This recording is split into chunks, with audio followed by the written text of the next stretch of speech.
7টা কাজে জান্নাতুল ফেরদাউস, কয়টা কাজে বলেন? 7টা কাজে কয় নাম্বার জান্নাত? 1 নাম্বার জান্নাত। নাম্বার 1 হলো নামাজ, নাম্বার 2 হলো জিহবার সংযত, নাম্বার 3 হলো যাকাত, নাম্বার 4 হলো লজ্জাস্থানে হেফাজত করা, নাম্বার 5 হলো আমানত ঠিক রাখা, নাম্বার 6 হলো ওয়াদা ভঙ্গ না করা, নাম্বার 7 হলো নামাজ যত্নশীল হওয়া, নামাজটা ঠিক মতো আদায় করে নামাজটা যত্নশীল হওয়া। এই 7টা কাজ করবে যে জান্নাতুল ফেরদাউস বুঝে পাবে, সে জোরে কোন সুবহানাল্লাহ। আমার বন্ধুগণ, আল্লাহর ভয়টা এমন একটা বিষয়, আল্লাহর ভয় যার মধ্যে থাকবে সে কখনো হারাম কাজে যেতে পারবে না। মানুষ পৃথিবীতে ভালো থাকবে প্রশাসনের ভয়ে না আল্লাহর ভয়ে। আসতে বলবেন না, প্রশাসনের ভয় না আল্লাহর ভয়? আল্লাহর ভয়ে।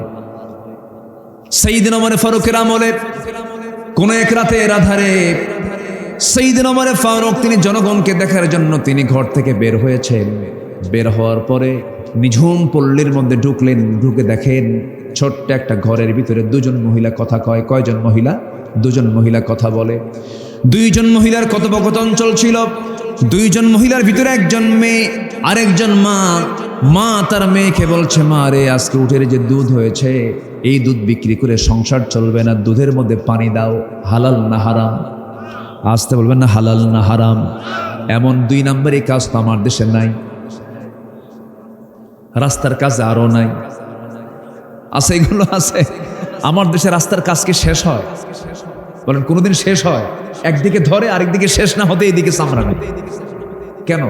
এর কারণ হচ্ছে কি? নির্ভেজাল না ভেজাল? ভেজাল। দুধের মধ্যে পানি দিয়ে দাও। মেয়েকে এই কথা বলা মাত্র মেয়ে বলছে, মা এই কাজ আমার দ্বারা হবে না, কারণ এটা হারাম কাজ। ওয়া আম্মা মান খাফা মাকামা রাব্বিহি, আল্লাহর ভয় আমার মধ্যে আছে, মা এই কাজটা আমি করতে পারবো না। কে দেখো, এই কাজটা করলে এখানে কেউ দেখবে না।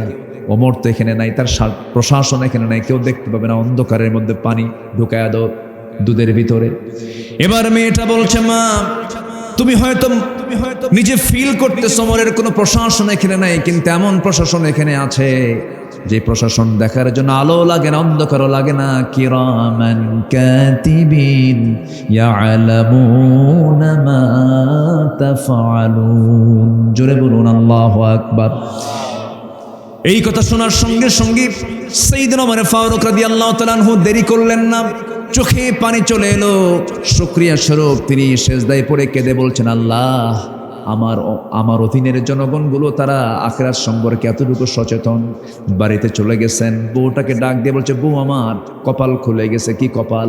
ছেলের জন্য বউ খুঁজে পাই না, ছেলেকে বিয়ে করাবো, যাও অমুক বাড়িতে একটা মেয়ে আছে, সেই মেয়েটাই হবে আমার ছেলের বউ। ওমরের মতো মানুষ, অর্ধ দুনিয়ার শাসনকর্তা, ছেলেকে বিয়ে করাচ্ছেন সম্পদ দেখে, গাড়ি দেখে, বাড়ি দেখে না, তাকওয়া দেখে। ছেলের আমেরিকায় বাড়ি আছে কিনা, সিটিজেনশিপ আছে কিনা, ইউরোপে তার সফর আছে কিনা, কত লক্ষ টাকা ক্যাশ আছে, মঙ্গল গ্রহে অফিস আছে নাকি। এত কিছু দেখতে গিয়ে ইমান লাগে না, সব বিক্রি হয়ে যায়, ধ্বংস হয়ে যায়। ওমর ফারুকের মতো মানুষ একজন শাসনকর্তার চেয়ারে বসে নিজের ছেলেকে বিয়ে করালেন দুধ বিক্রেতার মেয়ের সাথে। জোরে বলুন সুবহানাল্লাহ। ইন্না আকরামাকুম ইনদাল্লাহি আতকাকুম। তার আমলে, তার শাসন আমলে আরেকটা ঘটনা মনে পড়লো। একজন দুধ হাদিয়া স্বরূপ নিয়ে আসছে। তো দুধ দিয়ে যেরকম সেমাই বানায়, এদিকে আরো কি বানায় বলেন? আপনার এলাকায় কি বানায়? পায়েস টায়েস বানায়। এরকম জাতীয় একটা খাবার, উন্নত মানের একটা খাবার নিয়ে চলে আসছে। বললেন যে আপনি আপনার জন্য আমি গরিব মানুষ হাদিয়া স্বরূপ নিয়ে আসছি, গরিবের খাবার। ভাবলেন যে এত কষ্ট করে আনছে, উনি খাইলেন। খাওয়ার পরে বলেন, তুমি দুধটা পাইছো কোথায়? যখন বলছেন দুধটা পাইছো কোথায়, তখন বলে ফেলছে, এটা আমার রাষ্ট্রীয় তহবিল থেকে আমাকে দেওয়া হয়, আমি গরিব মানুষ। উনি ভাবলেন, সেই দুধ আবার আমি খাইলাম, এটা কেমন কথা? ওই গরিব লোকটা বলতেছে, আমিরুল মুমিনিন, আমি আপনাকে মহব্বত করে দিচ্ছি, এটা তো আমি এটার মালিক হয়ে গেছি, এরপর আমি আপনাকে দিয়েছি, আপনার কোনো সমস্যা নাই। সমস্যা নাইও, কিন্তু তিনি করলেন কি? তিনি ভাবলেন, আমার যদি এই মুহূর্তে মৃত্যু হয়, আল্লাহ যদি আমাকে প্রশ্ন করেন, গরিবের হক, গরিবের খাবার তোর পেটে কেন? মুখের মধ্যে নখ ঢুকায় দিলেন, জোর করে সেই খাবার বের করে পেটটাকে তিনি ফাঁকা করে দিলেন। কার ভয়? আসতে বলবেন না, কার ভয়? আল্লাহর ভয়। মানুষ ভালো হবে কার ভয়? আমার দেশের শাসক এক নম্বর এখন হওয়া দরকার কার ভয় করা শাসক? কার ভয় করা শাসক? আল্লাহর ভয় করা শাসক এখন দরকার আমার দেশে। আল্লাহ রাব্বুল আলামিন বলেন, لقد كان لكم في رسول الله أسوة حسنة لمن كان يرجو الله واليوم الآخر وذكر الله كثيرا। তোমাদের জন্য উত্তম আদর্শের বাস্তব নমুনা কাউকে বানানো হয় নাই, যাকে বানিয়েছি উসওয়া হাসানা করে তিনি হচ্ছেন কেউ নন, মুহাম্মদ সাল্লাল্লাহু। তিনি আবার কেমন কি চরিত্রের মানুষ? আল্লাহ পাক তার চারিত্রিক বিভিন্ন গুণাবলী বিভিন্ন জায়গায় প্লেস করেছেন, প্রেজেন্ট করেছেন। মহান রব্বুল আলামিন আর এক জায়গায় বলছেন, মুহাম্মাদুর রাসূলুল্লাহ والذين معه أشداء على الكفار رحماء بينهم تراهم ركعا سجدا يبتغون فضلا من الله ورضوانا سيماهم في وجوههم من أثر السجود। জোরে বলুন আল্লাহু আকবার। তিনি কেমন ছিলেন? কোন চরিত্রের ছিলেন? কি তার আচরণ ছিল? সব আল্লাহ পাক এই কিতাবের মধ্যে তুলে ধরেছেন। কাফিরদের ব্যাপারে তিনি নরম ছিলেন না শক্ত ছিলেন? কাফিরদের ব্যাপারে তিনি কি নরম ছিলেন না শক্ত ছিলেন? শক্ত ছিলেন। আর ইমানদারদের মাঝে তিনি এত রহম দিলওয়ালা ছিলেন যে অন্যের ব্যথায় তিনি ব্যথিত হতেন। ইমানদারদের ব্যাপারে তিনি খুব দয়া পরবশ ছিলেন, আন্তরিক ছিলেন। আমার বন্ধুগণ, তার চারিত্রিক সনদ দিয়ে আল্লাহ রাব্বুল আলামিন চূড়ান্তভাবে একটা সূরার শুরুতেই বলে দিলেন, নুন ওয়াল কলমি ওয়া মা ইয়াসতুরুন মা আনতা বিনি'মাতি রাব্বিকা বিমাজনুন ওয়া ইন্না লাকা লাআজরান গায়রা মামনুন ওয়া ইন্নাকা লাআলা খুলুকিন আযীম। জোরে বলুন আল্লাহু আকবার। তোমরা যে রাসূলকে মানো সে রাসূল সম্পর্কে আমি আল্লাহ বলছি, হে রাসূল আপনি হলেন উত্তম চরিত্রের অধিকারী। জোরে বলে সুবহানাল্লাহ। পৃথিবীতে যত মানুষ এসেছে এবং আসবে সব মানুষের উপরে যার শ্রেষ্ঠত্ব, সব নবীর উপরে যার শ্রেষ্ঠত্ব, সব মানুষের সম্মানের উপরে যার সম্মান, তিনি হচ্ছেন আমাদের প্রাণ প্রিয় রাসূল জনাবে মুহাম্মদুর রাসূলুল্লাহ সাল্লাল্লাহু আলাইহি ওয়াসাল্লাম। সম্মানিত ভাইয়েরা, সেই রাসূলের আদর্শে আখিরাতের পথ এবং পাথেয় আজকের আমার আলোচনার সাবজেক্ট হচ্ছে সেই বিশ্বনবীর আদর্শে আখিরাতের পথ এবং পাথেয়। এই বিষয়ে আমি 10টি পয়েন্টকে সামনে রেখে কিছু কথা আমি বলতে চাচ্ছি। একটু সময় লাগবে, আমাকে সময় দেওয়া যাবে তো? সবাই দিতে রাজি আছেন? জোরে বলি ইনশাআল্লাহ। সম্মানিত হাজিরিন, আসুন আমরা ধীরে ধীরে পয়েন্টগুলোর দিকে চলে যাই। আমরা ঈমান এনেছি, এখানে কি অন্য ধর্মের কোনো লোক মনে হয় আজকে আসেন নাই? বহু মাহফিল আমি অন্য ধর্মের মানুষও পাই, যেরকম বিশেষ করে গোপালগঞ্জ, ফরিদপুর, তারপরে কিছু কিছু জেলা আছে নওগাঁ, খুলনা, সাতক্ষীরা, কিছু কিছু জনপদ আছে। আমি এক মাহফিলে, মনে হয় এটা টঙ্গীপাড়ার একটা মাহফিলে, কোটালীপাড়ার একটা মাহফিল, আমি বললাম যে আজকের মাহফিলে অন্য ধর্মের ভাইয়েরা কয়জন আসছেন? দেখি যে 70% অন্য ধর্মের ভাইয়েরা আর বাকি 30% মুসলিম ভাইয়েরা। বলেন তাহলে কোরআন মনে হয় তাদের ব্যাপারে কোনো বক্তব্য দেয় নাই নাকি? আসতে বলে তাদের ব্যাপারে কোরআনের বক্তব্য আছে না নাই? বলেন আমার নবীজি যে দাওয়াতি কাজ করেছেন, এই দাওয়াতি কাজগুলো কি মুসলমানদের মাঝে বেশি করেছেন না অমুসলিমদের মাঝে বেশি করেছেন? অমুসলিমদের মাঝে। আমরা মূলত এখানে যে কথা বলতে আসছি, এটা এক প্রকার তালিম, কিন্তু এটা তালিম। আমরা হয়তো শিক্ষা দিতে এসেছি, শিক্ষা নিতে এসেছি, কিন্তু দ্বীনের কালিমার যে দাওয়াত, এই দাওয়াতটা মূলত অন্য ধর্মে অথবা অমুসলিম সমাজে যে দাওয়াতটা দেওয়া হয়, ওটাই হচ্ছে মূল দাওয়াত। এখানে যদিও এলাকার নাম ব্রাহ্মণবাড়িয়া, ব্রাহ্মণ নাই এখানে। ব্রাহ্মণ আছে নাই এখানে, সবাই মুসলমান হয়ে বসে আছে, বলি আলহামদুলিল্লাহ। জি, নামের সংস্কার হবে একদিন ইনশাআল্লাহ। হবে না সংস্কার? ইয়াসরিব যদি মদিনা হয়, কি ইয়াসরিব যদি মদিনা হয়, আব্দুল শামস যদি আব্দুর রহমান হয়, অবশ্যই নবীজির সুন্নাহ যে নামে শিরকের গন্ধ আছে, সেই শিরকের নামকে চেঞ্জ করে ফেলা, এটা সুন্নাহ। আল্লাহ পাক এমন একটা পরিবেশ আমাদেরকে তৈরি করে দেন, জোরে বলি আমিন।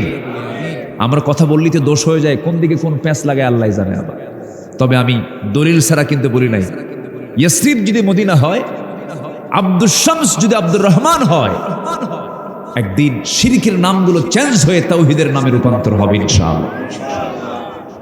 সম্মানিত ভাইয়েরা, সম্মানিত বন্ধুগণ, আমরা ঈমান এনেছি, আমরা বড় ভাগ্যবান, বলি আলহামদুলিল্লাহ, জোরে বলি আলহামদুলিল্লাহ। কিন্তু সেই ঈমান এনেছি, কিন্তু ঈমান টিকে রাখার দরকার আছে না নাই? আসতে বলবেন না, আছে না নাই? ঈমান শুধু আনলে হবে না, ঈমানটাকে টিকে রাখতে হবে।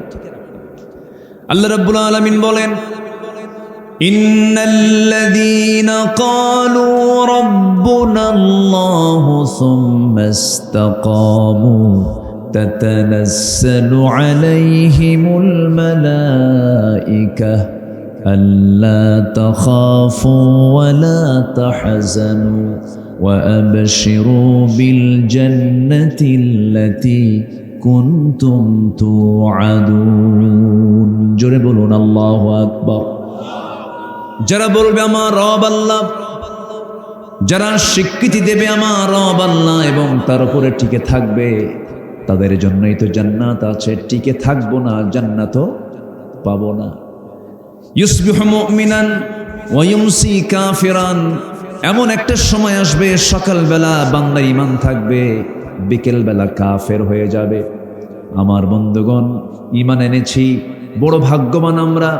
মুসলিম পরিবারে জন্ম নিয়েছি, ঈমানটাকে টিকিয়ে রাখা হলো সবচাইতে বড় চ্যালেঞ্জ। ঈমানটাকে টিকে রাখতে হবে। আমার নবীর শেষ জীবনে কিছু দাড়ি পেকে যাচ্ছিল, রাসূলকে আম্মা জান আয়েশা বললেন, ইয়া রাসূলুল্লাহি, আপনি তো বুড়ো হয়ে যাচ্ছেন, দাড়িগুলো পেকে যাচ্ছে। আমার নবীজি কেঁদে কেঁদে বলছেন, আমার আয়েশা, ওই আয়াতটা আমাকে বুড়া বানায় দিয়েছে। সে আয়াতটা হলো কি, ফাস্তাকিম কামা উমিরতা ওয়া মান তাবা মাআক ওয়া লা তাতগাউ ইন্নাহু বিমা তা'মালুনা বাসীর। সূরা হুদের 112 নম্বর আয়াত।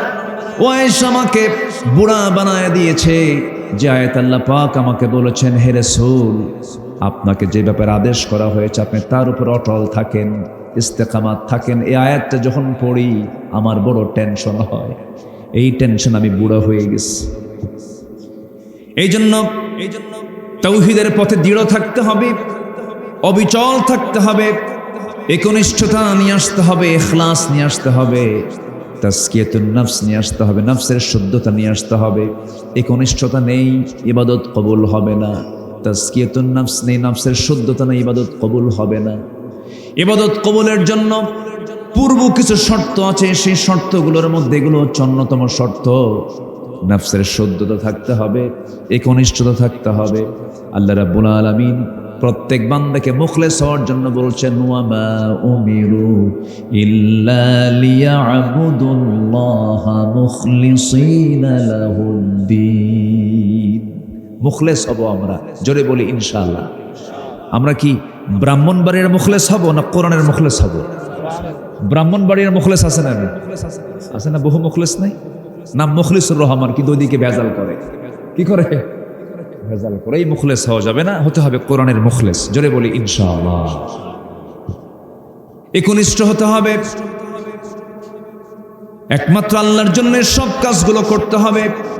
মসজিদ বানায় দিলাম আল্লাহর জন্য, মাদ্রাসা বানালাম আল্লাহর জন্য, কিন্তু আল্লাহর জন্য বানালাম, কিন্তু আমার নামটা সেখানে যোগ হয় নাই, মনটা খারাপ, ইখলাস হলো না। দান করেছি, আমার নামটা বড় করে বলা হলো না, মন খারাপ, ইখলাস হলো না, নফসের শুদ্ধতা হলো না, ওই লোকটা সফল নয়।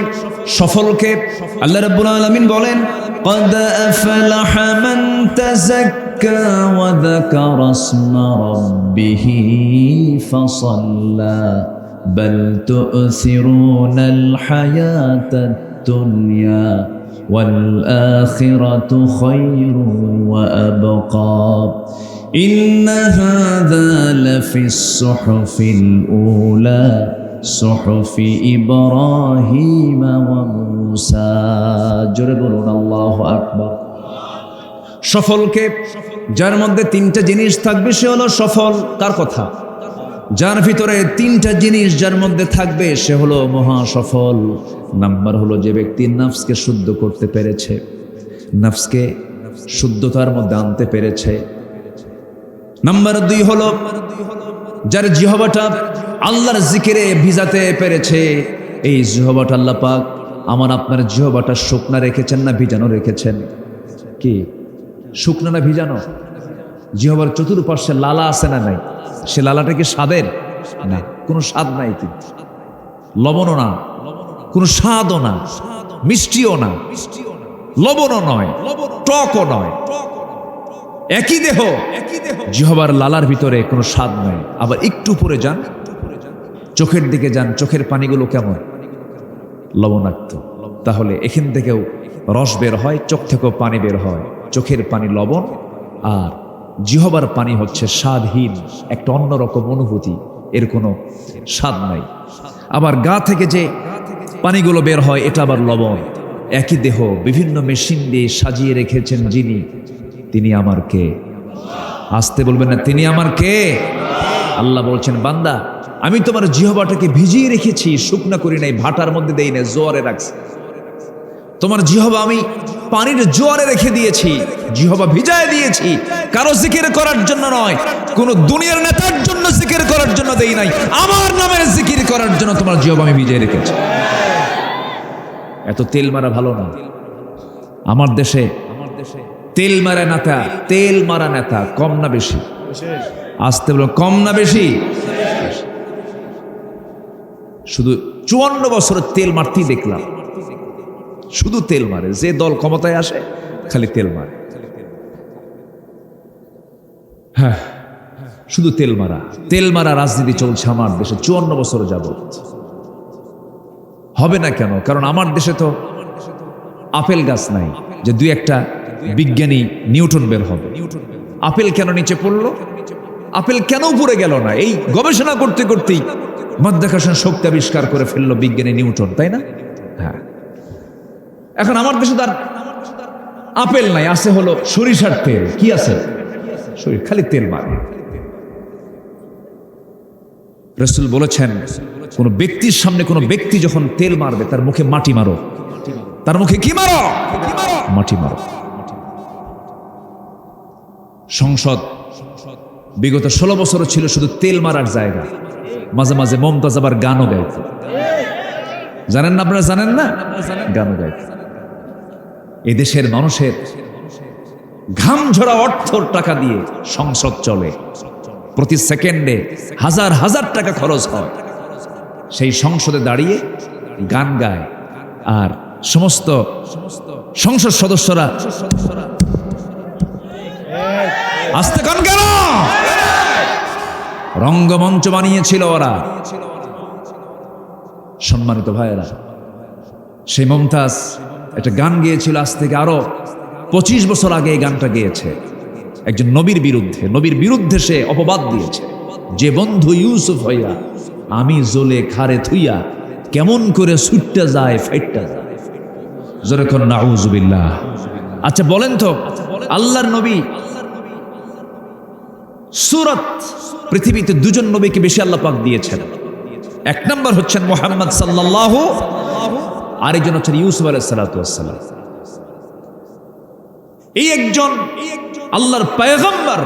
আচ্ছা বলেন তো, প্রস্তাবটা এসেছিল ইউসুফ হতে না জুলাইখা হতে? এটা কি দুই পক্ষ না এক পক্ষ?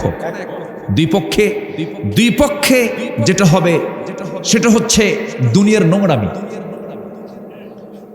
কিন্তু এখানে বিবাহ পূর্ব একজনের স্ত্রী থাকা অবস্থায় আজিজে মিসর, মিশরের রাজার স্ত্রী জুলাইখা তার স্বামী থাকা অবস্থায় একজন আল্লাহর নবীকে প্রস্তাব দিচ্ছে। তিনি বললেন, তুমি আমার প্রশংসা করছো, আমার প্রশংসা না করে তুমি আল্লাহর প্রশংসা করো। সুবহানাল্লাহ বলবেন না? বলে আমি তোমার জন্য পাগল। কেন? আমি আল্লাহর জন্য পাগল। তোমার চক্ষু কত সুন্দর টানা টানা। উনি বললেন, না, এই চোখ যিনি বানিয়েছেন আমার চোখের প্রশংসা না করে আল্লাহর প্রশংসা করে।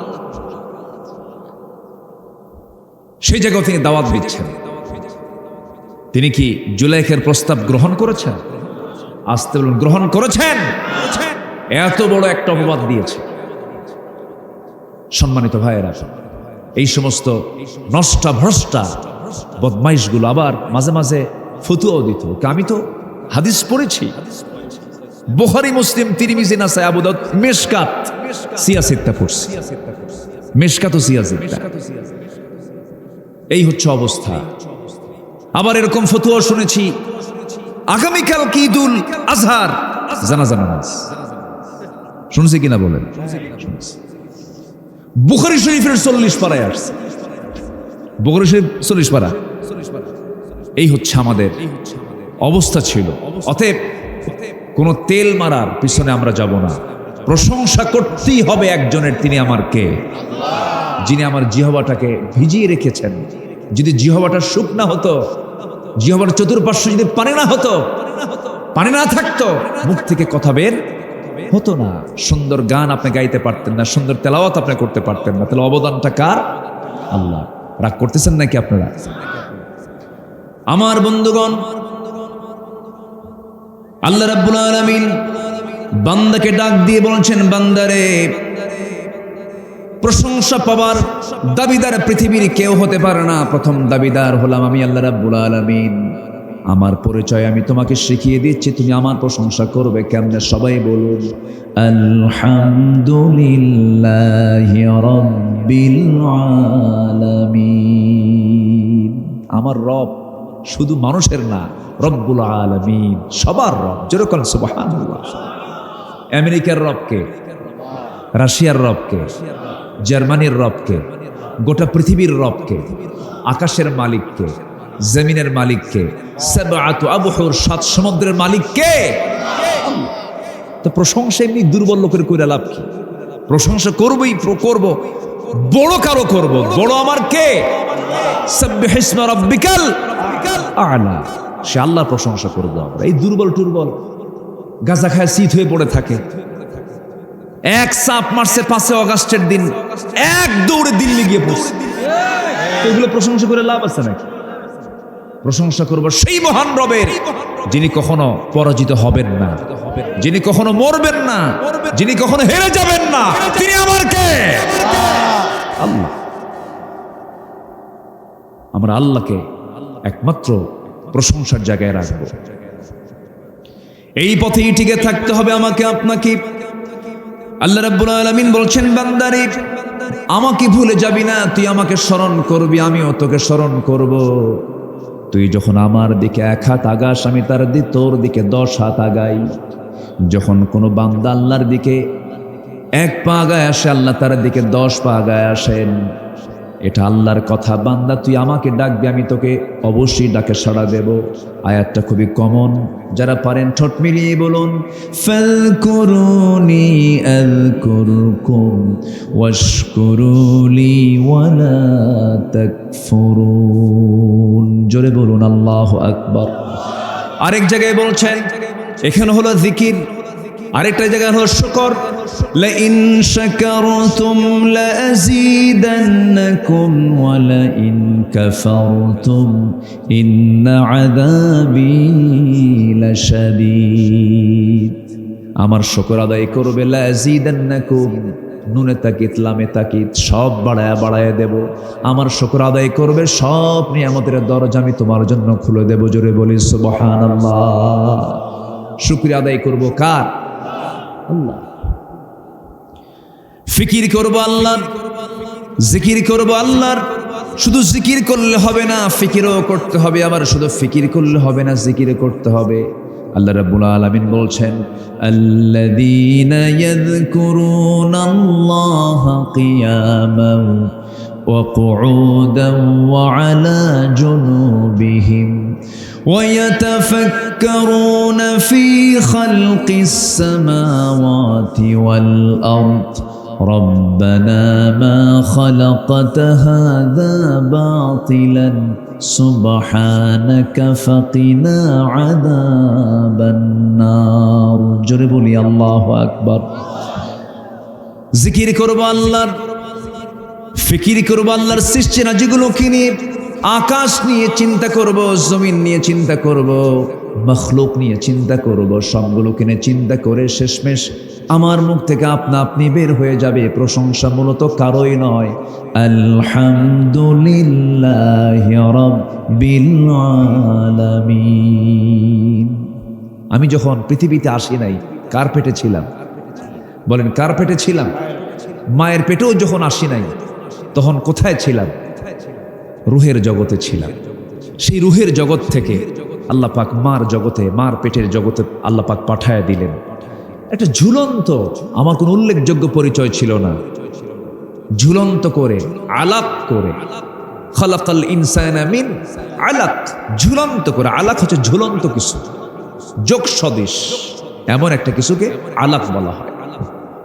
সেই মার পেটের মধ্যে ছিলাম আমরা কয় মাস। দেখে যখন তাকাতাম, হাস্যোজ্জ্বল চেহারা দেখা মাত্রই আমাদের সমস্ত ক্ষুধা নিবারণ হয়ে যেত। রাতের বেলা খাবার নাই, দরজায় এসে ডাকতেন না, আমি ঘুমিয়ে পড়লে পরে আমার ঘুম নষ্ট হয়ে যাবে। আম্মা জান আয়েশা বর্ণিত হাদিস এগুলো। আমার নবীজি করতেন কি, সব স্ত্রীর দরজার সামনে দরজা ছিল না, কাঠ লাগানো কোনো দরজা ছিল না, সালার চট ছিল। শুধু আমি আয়েশা, আমার ঘরে একটা দরজা ছিল, কাঠের দরজা ছিল। আমি যখন ঘুমিয়ে পড়তাম, যখন তিনি টের পেতেন আমার আয়েশা ঘুমন্ত, আমাকে না ডাক দিয়া আস্তে আস্তে করে শিকলটা খুলে ঘরে ঢুকতেন, আমাকে ডাকতেন না। আস্তে আস্তে করে আওয়াজ না দিয়ে দিয়ে দেখতেন আমার ঘরে কোনো খাবার আছে নাকি। খাবার নাই, কিচ্ছু অভিযোগও দিতেন না। আমার নবীজি শূন্য পেটে শুধু পানি পান করে রোজার নিয়তে গোটাটা দিন রোজায় কাটায় দিয়েছে। আমার নবীজি স্ত্রীদের হক আদায় করেছেন। আম্মা জান আয়েশা বলেন, আমি যখন উটের দুধ নিয়ে নবীর সামনে চলে যেতাম, যখন বলতাম ইয়া রাসূলুল্লাহ, উটের দুধ আপনার কাছে প্রিয়, আপনি পান করুন। রাসূল বলতেন, আয়েশা আমি আগে পান করবো না, তুমি আগে পান করো। ঠেলে দিতেন আমার দিকে, গ্লাস আমার দিকে ঠেলে দিয়ে বলতেন তুমি আগে শুরু করো, আমি শেষ করব। আম্মা জান আয়েশা বলেন, আমি যেই দিক থেকে আমি ঠোঁট লাগায় ওই গ্লাসের দুধ পান করতাম, আমার নবীজি ঘাড় একটু নিচু করে দেখতেন আমি কোন দিকে ঠোঁট লাগালাম। তিনি ঠোঁটের চিহ্নটা মুখস্থ করে রাখতেন। আমি দুধ পান শেষে কিছু অংশ দুধ যখন নিচের দিকে রেখে দিতাম, বলতাম হুজুর এখন আপনি পান করুন, দাও আমাকে দাও। আমার দিকে তাকাতেন ভালোবাসার দৃষ্টিতে, মুহাব্বতের দৃষ্টিতে তাকায়া। আমি আয়েশা যেদিকে ঠোঁট লাগিয়েছে ঠিক সেই জায়গায় আমার নবীজি ঠোঁটটা লাগায়া আমার দিকে তাকায় তাকায় মুস্কি মুস্কি হাসি মেরে অবশিষ্ট দুধ তিনি পান করতেন। জোরে বলে সুবহানাল্লাহ। ইসলামে স্বামী স্ত্রী মোহাব্বত আছে না নাই? আসতে বলবেন না, আছে না নাই? স্বামী স্ত্রী প্রেম কেমনে করতে হয় মুহাব্বত পয়দা কেমন করে করতে রাসূল তা শিখিয়ে দিয়েছেন। আমার বন্ধুগণ, সেই স্বামী স্ত্রী মুহাব্বত হবে বাইরে না ঘরে, বলেন বাইরে না ঘরে। আর আজকে সেই মুহাব্বত চলে গেছে কোথায়? বাইরে। আর ঘরে তার মুহাব্বত, ঘরে এখন কি লেখি, ঘরে কি হয়, কি লেখি, ঘরে আর মুহাব্বত নাই। কারণ ঘরের মুহাব্বত বাইরে গেলে কি আর ঘরে মুহাব্বত থাকে? থাকে। আমি উটের গোশত খেয়ে রাসূলকে বলতাম, ইয়া রাসূলুল্লাহ, উটের গোশত নিয়ে এসেছি, আপনি ভক্ষণ করুন। রাসূল বলতেন, না আয়েশা তুমি আগে নাও, তুমি আগে খাও। আমি উটের গোশতগুলো খেয়ে খেয়ে হাড়গুলো চুষে চুষে রেখে দিতাম। আমার নবীজি সেই চুষে রাখা হাড়গুলো আমার নবীজি বাকি অবশিষ্ট চুষে চুষে খেয়ে নিতেন। আমার নবীজি আমাকে খুব মুহাব্বত করেছেন, খুব ভালোবেসেছেন। আমি একদিন আবেগ আপ্লুত হয়ে রাসূলকে বলছি, ইয়া রাসূলুল্লাহ, আমি আয়েশা, আপনি একদিন মরে যাবেন, আমিও মরে যাব, আপনি কি আমাকে ভুলে যাবেন না তো? রাসূল বলছেন, আয়েশা তুমি কেমন করে কথা বলো, কি হয়েছে তোমার বলো? হুজুর আপনি আমার জন্য একটু দোয়া করুন, আপনি আমার জন্য একটু খাস করে দোয়া করুন, আপনি আমার জন্য দোয়া করলে পরে আমি সেই দোয়াটা শুনতে চাই। আমার নবীজির সামনে যখন এমন করে বললেন আম্মা জান আয়েশা, রাসূল সঙ্গে সঙ্গে হাতটা উঁচু করে বলছেন, আল্লাহ তাআলা, আমার আয়েশার আগের গুনাহ, আমার আয়েশার পরের গুনাহ, জীবনের সমস্ত আগের পরের সমস্ত গুনাহগুলো আমার আয়েশার তুমি আল্লাহ মাফ করে দাও। খুব খুশি হয়ে গেছেন আম্মা জান আয়েশা সিদ্দিকা রাদিয়াল্লাহু তাআলা আনহা। রাসূল বলছেন, আয়েশা তুমি কিছু বলতে চাও নাকি, খুশি হয়েছো নাকি? এবার তিনি বলছেন, ইয়া রাসূলুল্লাহ, এর চাইতে বড় আনন্দ কি হতে পারে, যার জন্য বিশ্বনবী দিল থেকে দোয়া করে আমার আগের গুনাহ পরের গুনাহ যেন মাফ হয়ে যায়। এর চাইতে বড় আনন্দ আমার জীবনের দ্বিতীয়টা হতে পারে না। রাসূল বলছেন, আয়েশা রে, এই দোয়া শুধু তোমার জন্য করি না, আমি প্রত্যেকটা মুহূর্ত আমার উম্মতের জন্য ঠিক একই দোয়াই করি। জোরে বলেন সুবহানাল্লাহ। তাহলে এই দোয়া শুধু আম্মা জান আয়েশার জন্য না আমাদের জন্য? আমাদের জন্য। সেই নবীর উম্মত আমরা হতে পেরেছি। উম্মত যেহেতু আমরা তার আদর্শ নেব, রাসূলের না অন্যের? বলেন অন্যের আদর্শ না রাসূলের আদর্শ? রাসূলের আদর্শ থাকতে হবে নিজের সকল জায়গায়, মাথা থেকে পা পর্যন্ত, আপ টু বটম, প্রত্যেকটি জায়গায় রাসূলকে সামনে হাজির করব। কিয়ামতের দিন আমার সামনে রাসূল হাজির হয়ে যাবে। রাসূলকে লাগবে না এমন কোন স্টেশন আছে? প্রত্যেকটা স্টেশনে রাসূলকে লাগবে। মিজানে লাগবে, কবরে লাগবে, পুলসিরাতে লাগবে, হাসরে লাগবে। প্রত্যেকটা জায়গায় রাসূল ছাড়া পার হওয়ার কোনো উপায় নাই। সম্মানিত ভাইয়েরা, অতএব এই দুনিয়ার জীবনে বসবাস করতে গিয়ে সেই নেতৃত্ব হারিয়ে অন্য নেতৃত্ব ধরে যদি রাসূলকে হারিয়ে ফেলি, সেই নেতৃত্ব মানার কোনো দরকার না। একটু মাথায় রাখবেন, আমি খুব দরদ দিয়ে কথাটা বলছি, একটু মনোযোগ দিয়ে শুনবেন। একটা লাইন, সেটা হলো, এমন নেতা নির্বাচন করা যাবে না, এমন নেতা আমার জীবন অনুসরণ করা যাবে না যে নেতাকে হাসরের দিন একসঙ্গে তুলে হাজির হলে আমার বিপদ হবে। কারণ ইয়াউমা নাদউ কুল্লা উনাসিম বিইমামিহিম, আল্লাহ তাআলা কিয়ামতের দিন প্রত্যেক ব্যক্তিকে তার নেতা সহ ডাকবেন। তো সেই দিন এমন কোন নেতা যেন আমার দুনিয়াতে সিলেকশন না হয়, যে নেতা নিয়ে আমি যখন আল্লাহর সামনে দাঁড়াবো আমি বিপদে পড়ে যাব। ওই নেতার নেতৃত্ব মানার কোনো দরকার। আমরা সচেতন হব। জোরে বলি ইনশাআল্লাহ, আর জোরে বলি ইনশাআল্লাহ। শামাইলে তিরমিজির ভিতরে এসেছে, আমার নবীজির চরিত্র কেমন ছিল, আমার রাসূল কেমন ছিলেন। দাইমাল বিশরি, সদা হাস্যোজ্জ্বল মানুষ ছিলেন। সাহালাল খুলকি, সহজ সরল স্বভাবের অধিকারী ছিলেন। লাইনাল জানিব, কোমল হৃদয়ের অধিকারী ছিলেন। লাইসা বিফাযযিন ওয়ালা গালিযিন, রূঢ় বা কঠিন স্বভাবের ছিলেন না। ওয়ালা সাখাবিন ওয়ালা ফাহাশিন, উচ্চ স্বরে কথাও বলতেন না, আবার বাজে কোনো ভাষা মুখ থেকে একটা দিনের জন্য বের হয় নাই। আমার নবীজির কথা ছিল ক্ষীণ, ছোট্ট আওয়াজে কথা বলতেন, মিষ্ট ভাষায় কথা বলতেন। আমার নবীজির কথায় মুগ্ধ হয়ে বহু কাফের পর্যন্ত বলতে বাধ্য হয়েছে, লা ইলাহা ইল্লাল্লাহু মুহাম্মাদুর রাসূলুল্লাহ সাল্লাল্লাহু আলাইহি ওয়াসাল্লাম আমরা সুন্দর ভাষায় কথা বলবো, সুন্দর আচরণ করব, ব্যবহার হবে হলো মানে মার্জিত ব্যবহার হবে, কত হবে সুন্দর। এগুলো হচ্ছে রাসূলের জীবনের সবচেয়ে প্রকৃত সুন্নাহ। আল্লাহু আকবার বলেন। আমার নবী যে মাঝে মাঝে চুপ থাকতেন, দীর্ঘ সময় কথা বলতেন না, দীর্ঘ সময় তিনি চুপ থাকতেন এবং তিনি বলতেন চুপ থাকায় নাজাত। জিহ্বার বিশ্রাম দাও, জিহ্বার বিশ্রাম দাও, জিহ্বাকে বেশি ব্যস্ত রেখো না, বেশি কথা বলবে হেরে যাবে, ঠকে যাবে, মানুষ কষ্ট পাবে। আল্লাহু আকবার বলেন। আমরা যতটুকু বলবো ওয়াল্লাযীনাহুম আনিল লাগফি মুআরিদুন, আমরা বেহুদা বাজে কোনো কথা থেকে নিজেকে অবশ্যই বিরত রাখার চেষ্টা করব। জোরে বলি ইনশাআল্লাহ। আমার নবীজির চরিত্রের এগুলো ছিল গুরুত্বপূর্ণ দিক। সম্মানিত ভাইয়েরা, নাম্বার 3 হলো রাসূলুল্লাহর আদর্শ আখিরাতের পথ এবং পাথেয়র। 3 নাম্বার পয়েন্ট হচ্ছে আমরা তওবা করব, ইস্তেগফার করব। কার কাছে? আসতে বলবেন না, কার কাছে?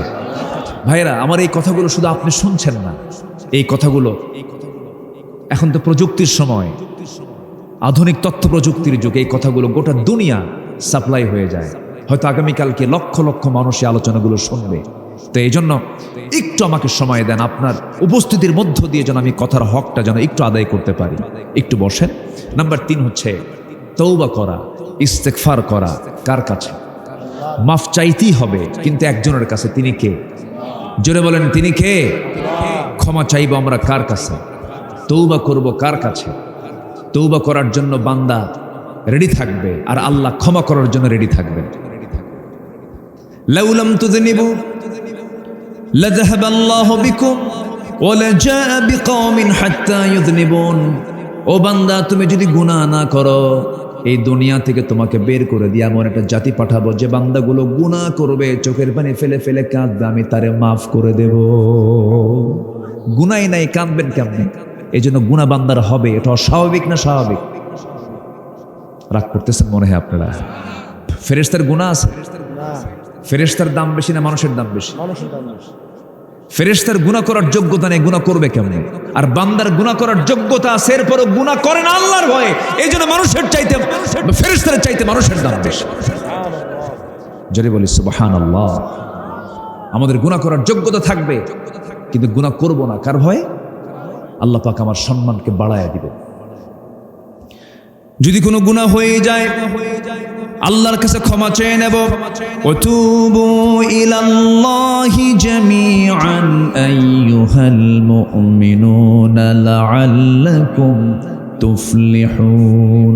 সূরাতুন নূর 31 নম্বর আয়াত। সফল যদি হতে চাও সবাই মিলে তওবা করো। হে মুমিনগণ, তওবা করলে পরে তোমরা সফল হয়ে যাবে। আল্লাহ পাক সূরা তাওবা নামে একটা সূরা নাযিল করেছেন। তুবু ইলাল্লাহি তাওবাতান নাসুহা التائبون العابدون الحامدون السائحون الراكعون الساجدون الآمرون بالمعروف والناهون عن المنكر والحافظون لحدود الله وبشر المؤمنين। জোরে বলুন আল্লাহু আকবার। তওবা করো। আমি রাসূল নিজে তওবা করি। ফাইন্নী আতুবু ফিল ইয়াউমি মিআত মাররা। আমি রাসূল নিজে সারা দিনে 100 বারেরও বেশি বার তওবা করি। ও দুনিয়ার মানুষ, তোমরা তওবা করো। যার জীবনে একটা গুনাহ নাই সেই লোকটার নাম কি বলেন? মুহাম্মদ সাল্লাল্লাহু আলাইহি ওয়াসাল্লাম। অথচ তিনি 100 বারেরও বেশি বার তওবা করেন। সবচেয়ে বেশি কেঁদেছেন মুহাম্মদ সাল্লাল্লাহু। তার মতো কান্না পৃথিবীর কেউ কাঁদতে পারে নাই। আমার নবীজি ডুকরে ডুকরে কেঁদেছেন, চোখ ফুলে গেছে, সেজদায় পড়ে গেছেন, ঘন্টার পর ঘন্টা চলে গেছে, কান্না থামে না। লাইয়ানজু আহাদুম মিনকুম, কেউ নাজাত পাবে না, কেউ নাজাত পাবে না। সাহাবায়ে কেরাম বলেন, ইয়া রাসূলুল্লাহ, আপনিও নাকি? হ্যাঁ, নাআম, আমিও। ইল্লা আইয়াতাখাম্মাদানি আল্লাহ, কিন্তু আল্লাহ আমাকে রহমতের চাদর দিয়ে বেষ্টন করেছেন। আল্লাহ পাক আমাকে মাফ করে দিবেন। আমার বন্ধুগণ, সেই বিশ্বনবীর আসন থেকে যদি রাসূল দিনের বেলা যদি সারা দিনে যদি 100 বারেরও বেশি বার তওবা করেন, আমাদের তওবা করার মনে হয় দরকার নাই? তওবার দরকার আছে না নাই বলেন? আচ্ছা, সাইয়্যিদুল ইস্তিগফারটা মুখস্থ করে নেবেন, আস্তাগফিরুল্লাহ ঘন ঘন পড়বেন,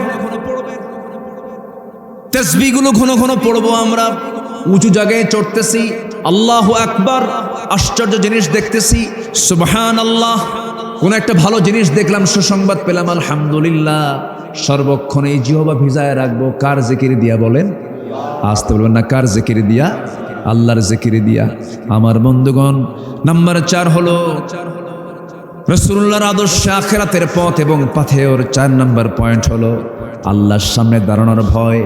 আল্লাহর সামনে দাঁড়ানোর ভয়ে আল্লাহর হারামকে বর্জন করে পবিত্র জীবন গঠন হলো আখিরাত নাজাত প্রাপ্তির শ্রেষ্ঠ একটা মাধ্যম। আল্লাহর ভয়ে আমরা সামনে দাঁড়ায় যাব। আল্লাহর ভয়ে, কার ভয়ে? আল্লাহর ভয়ে নামাজে দাঁড়াবো, সকল হারামকে বর্জন করব। হারাম বর্জন করলে পরে জান্নাত আমার জন্য ওয়াজিব হয়ে যাবে। আল্লাহ রাব্বুল আলামিন বলেন, وَأَمَّا مَنْ خَافَ مَقَامَ رَبِّهِ وَنَهَى النَّفْسَ عَنِ الْهَوَى فَإِنَّ الْجَنَّةَ هِيَ الْمَأْوَى। জোরে বলুন আল্লাহু আকবার।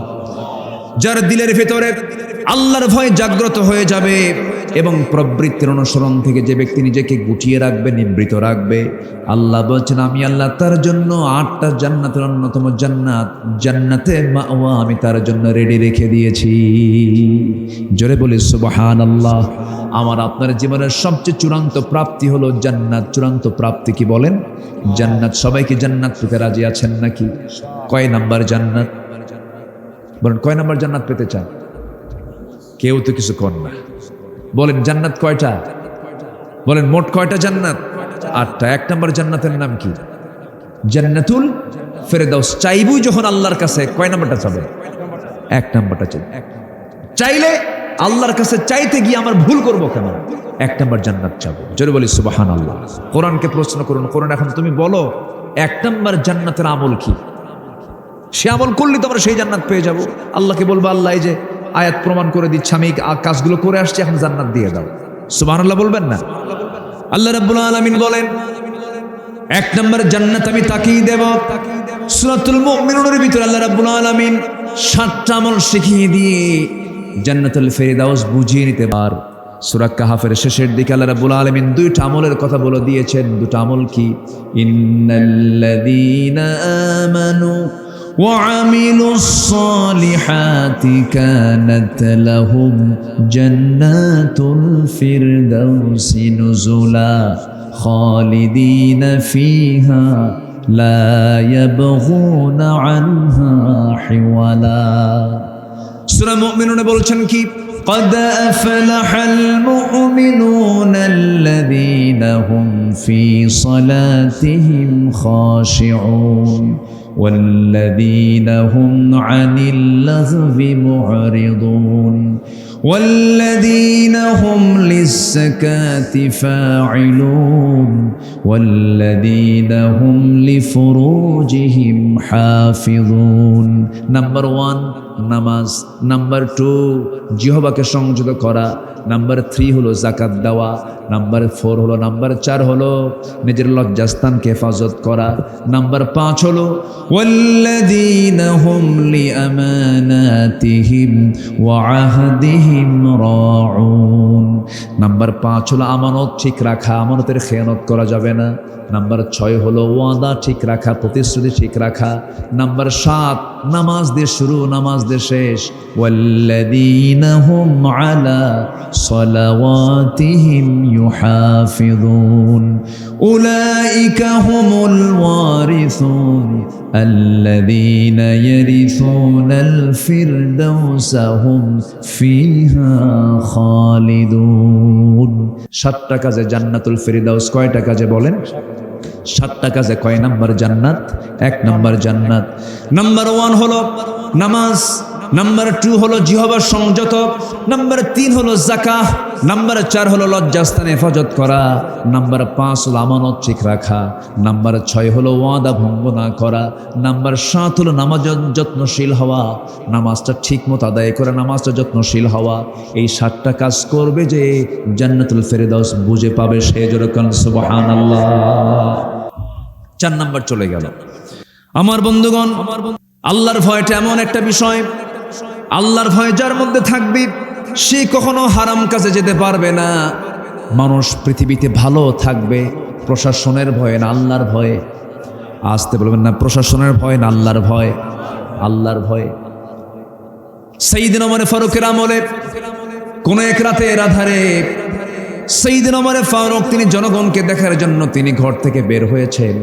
বের হওয়ার পরে নিঝুম পল্লীর মধ্যে ঢুকলেন। ঢুকে দেখেন ছোট্ট একটা ঘরের ভিতরে দুজন মহিলা কথা কয়। কয়জন মহিলা? দুজন মহিলা কথা বলে।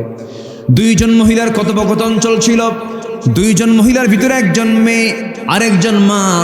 মা তার মেয়েকে বলছে, মা রে, আজকে উঠের যে দুধ হয়েছে এই দুধ বিক্রি করে সংসার চলবে না, দুধের মধ্যে পানি দাও। হালাল না হারাম? আসতে বলবেন না, হালাল না হারাম? এমন দুই নম্বরই কাজ তো আমার দেশে নাই। রাস্তার কাজ আরো নাই, আছে এগুলো আছে।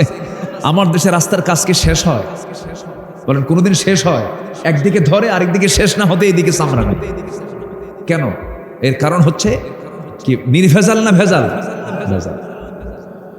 দুধের মধ্যে পানি দিয়ে দাও। মেয়েকে এই কথা বলা মাত্রই মেয়ে বলছে, মা এই কাজ আমার দ্বারা হবে না, কারণ এটা হারাম কাজ। ওয়া আম্মা মান খাফা মাকামা রাব্বিহি, আল্লাহর ভয় আমার মধ্যে আছে, মা এই কাজটা আমি করতে পারবো না। কে দেখো এই কাজটা করলে এখানে কেউ দেখবে না। ওমর তো এখানে নাই, তার প্রশাসন এখানে নাই, কেউ দেখতে পাবে না। অন্ধকারের মধ্যে পানি ঢুকায়া দাও দুধের ভিতরে। এবার মেয়েটা বলছে, মা তুমি হয়তো নিজে ফিল করতেছো ওমরের কোনো প্রশাসন এখানে নাই, কিন্তু এমন প্রশাসন এখানে আছে যে প্রশাসন দেখার জন্য আলো লাগে না, অন্ধকারও লাগে না। কিরামান কাতিবিন ইয়ালামুনা মা তাফআলুন। জোরে বলুন আল্লাহু আকবার। এই কথা শোনার সঙ্গে সঙ্গে সাইয়্যিদনা ওমর ফারুক রাদিয়াল্লাহু তাআলা আনহু দেরি করলেন না, চোখে পানি চলে এলো। শুকরিয়া স্বরূপ তিনি সেজদায় পড়ে কেঁদে বলছেন, আল্লাহ আমার অধীনের জনগণগুলো তারা আখিরাত সম্পর্কে এতটুকু সচেতন। বাড়িতে চলে গেছেন, বউটাকে ডাক দিয়ে বলছে, বউ আমার কপাল খুলে গেছে। কি কপাল? ছেলের জন্য বউ খুঁজে পাই না, ছেলেকে বিয়ে করাবো, যাও অমুক বাড়িতে একটা মেয়ে আছে, সেই মেয়েটাই হবে আমার ছেলের বউ। ওমরের মতো মানুষ, অর্ধ দুনিয়ার শাসনকর্তা, ছেলেকে বিয়ে করাচ্ছেন সম্পদ দেখে, গাড়ি দেখে, বাড়ি দেখে না, তাকওয়া দেখে। ছেলের আমেরিকায় বাড়ি আছে কিনা, সিটিজেনশিপ আছে কিনা, ইউরোপে তার সফর আছে কিনা, কত লক্ষ টাকা ক্যাশ আছে, মঙ্গল গ্রহে অফিস আছে নাকি। এত কিছু দেখতে গিয়ে ইমান লাগে না, সব বিক্রি হয়ে যায়, ধ্বংস হয়ে যায়। ওমর ফারুকের মতো মানুষ একজন শাসনকর্তার চেয়ারে বসে নিজের ছেলেকে বিয়ে করালেন দুধ বিক্রেতার মেয়ের সাথে। জোরে বলুন সুবহানাল্লাহ। ইন্না আকরামাকুম ইনদাল্লাহি আতকাকুম। তার আমলে, তার শাসন আমলে আরেকটা ঘটনা মনে পড়লো। একজন দুধ হাদিয়া স্বরূপ নিয়ে আসছে। তো দুধ দিয়ে যেরকম সেমাই বানায়, এদিকে আরো কি বানায় বলেন? আপনার এলাকায় কি বানায়? পায়েস টায়েস বানায়, এরকম জাতীয় একটা খাবার, উন্নত মানের একটা খাবার নিয়ে চলে আসছে। বললেন যে আপনি আপনার জন্য আমি গরিব মানুষ হাদিয়া স্বরূপ নিয়ে আসছি, গরিবের খাবার। ভাবলেন যে এত কষ্ট করে আনছে, উনি খাইলেন। খাওয়ার পরে বলেন, তুমি দুধটা পাইছো কোথায়? যখন বলছেন দুধটা পাইছো কোথায়, তখন বলে ফেলছে, এটা আমার রাষ্ট্রীয় তহবিল থেকে আমাকে দেওয়া হয়, আমি গরিব মানুষ। উনি ভাবলেন সেই দুধ আবার আমি খাইলাম, এটা কেমন কথা? ওই গরিব লোকটা বলতেছে, আমিরুল মুমিনিন, আমি আপনাকে মহব্বত করে দিচ্ছি, এটা তো আমি এটার মালিক হয়ে গেছি, এরপর আমি আপনাকে দিয়েছি, আপনার কোনো সমস্যা নাই। সমস্যা নাইও, কিন্তু তিনি করলেন কি? তিনি ভাবলেন, আমার যদি এই মুহূর্তে মৃত্যু হয়, আল্লাহ যদি আমাকে প্রশ্ন করেন, গরিবের হক, গরিবের খাবার তোর পেটে কেন? মুখের মধ্যে নখ ঢুকায় দিলেন, জোর করে সেই খাবার বের করে পেটটাকে তিনি ফাঁকা করে দিলেন। কার ভয়? আসতে বলবেন না, কার ভয়? আল্লাহর ভয়। মানুষ ভালো হবে কার ভয়ে? আমার দেশের শাসক এক নম্বর এখন হওয়া দরকার কার ভয় করা শাসক? কার ভয় করা শাসক? আল্লাহর ভয় করা শাসক এখন দরকার আমার দেশে। ওমরের মতো লোক দরকার, আবু বকরের মতো লোক দরকার। সোরটা দিয়ে আমরা আর দেশ চালাতে চাই না। আইয়ুব করেছে শাসন, মুজিব দিয়েছে ভাষণ, জিয়া কেটেছেন খাল, এরশাদের তাল বেতাল, ঠিক আছে না? সব দেখা শেষ। আগামীর দেশ আমরা দেখতে চাই কোরআনের দেশ। জোরে বলি ইনশাআল্লাহ, আর জোরে বলি ইনশাআল্লাহ। আমাদের সাহায্যকারী কে? আল্লাহ। আল্লাহ কবুল করুন, জোরে বলি আমিন। নাম্বার 5 হলো আমানতদারিতা এবং বিশ্বস্ততা। যার আমানত নাই তার ঈমানও নাই। লা ঈমান লিমান লা আমানাতা লাহ। আমানত ঠিক রাখতে হবে, বিশ্বস্ততা থাকতে হবে। আমানতের খেয়ানতকারী ঈমানদার হয় না বেঈমান? বেঈমান হয়, বেঈমান। আল্লাহ রাব্বুল আলামিন বলেন, ইন্নাল্লাহা ইয়া'মুরুকুম আন তু'আদ্দুল আমানাতি ইলা আহলিহা ওয়া ইযা হাকামতুম বাইনান নাসি আন তাহকুমু বিল আদল ইন্নাল্লাহা নি'মা ইয়া'ইযুকুম বিহি। আল্লাহ বলছেন, আল্লাহ তোমাদেরকে অর্ডার করেছেন তোমরা আমানতটা ঠিক রাখো এবং তোমরা বিচার করবে, ফয়সালা করবে একমাত্র কার বিধান দিয়া? বলেন, কার বিধান দিয়া? আল্লাহর বিধান দিয়া। আমানতদারিতার সবচেয়ে বড় একটা বিশ্বস্ততার জায়গা। আমানত যারা ঠিক থাকবে তার সব ঠিক থেকে যাবে। আমানতদারিতা যারা থাকবে না তার কিছুই ঠিক থাকবে না। ওমর ফারুকের শাসন আমল, রাষ্ট্রীয় তহবিলের একজন দায়িত্বশীল, সে রাষ্ট্রীয় তহবিলে 1 দিনার পড়েছিল। সেই দিনারটা একটা মাত্র দিনার, 1 দিনার।